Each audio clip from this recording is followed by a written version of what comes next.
বৈষম্য বিরোধী ছাত্র আন্দোলন সুনামগঞ্জ জেলা শাখার নেতৃবৃন্দরা শহরের বিভিন্ন রাস্তাঘাট পরিষ্কার করা সহ শহরের ট্রাফিকের দায়িত্ব পালন করছেন।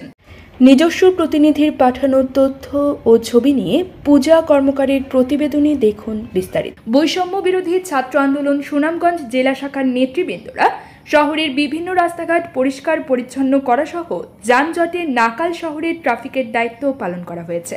আজ বুধবার সকাল থেকে উসমান গনি এসসি গার্লস উচ্চ বিদ্যালয়ের শিক্ষার্থী শেখ উম্মে মোহনা, ইলিয়াস হোসেন, আব্দুল বারী, ইয়াকুব আলীর নেতৃত্বে তারা দুপুর পর্যন্ত সুনামগঞ্জ সরকারি সহ অন্যান্য স্কুল কলেজের ছাত্রছাত্রীরা মিলে প্রথমে পৌর অফিসে জড়ো হয়ে দুই ভাগে ভাগ হয়ে শহরের কাজীর পয়েন্ট, বিহারি পয়েন্ট, জামাইপাড়া ও বক পয়েন্ট, ট্রাফিক পয়েন্ট ও পুরাতন বাস স্টেশনে গিয়ে রাস্তাঘাটে যত ধরনের ময়লা আবর্জনা রয়েছে তা তারা পরিষ্কার পরিচ্ছন্ন করে শহরকে ক্লিন করে দেন। পরবর্তীতে ট্রাফিক পয়েন্টে এসে ট্রাফিক পুলিশের দায়িত্ব পালন করেন শিক্ষার্থীরা।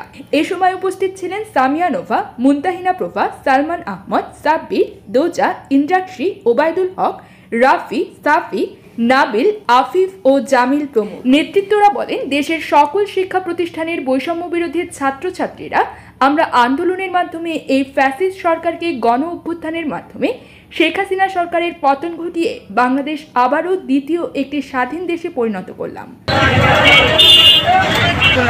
ধ্বংসলীলা হয়েছিল, ধ্বংসলীলা থেকে আমরা বেরিয়ে আসতে চাই এবং আমরা চাই দেশটা আরো সুন্দর হোক।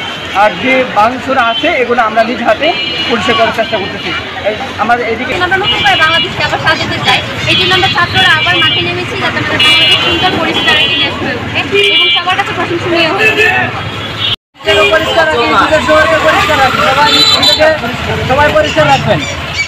এতে অনেক তাজা তরুণ ছাত্র, কৃষক, শ্রমিক, শিশু ও জনতাকে প্রাণ দিতে হলো।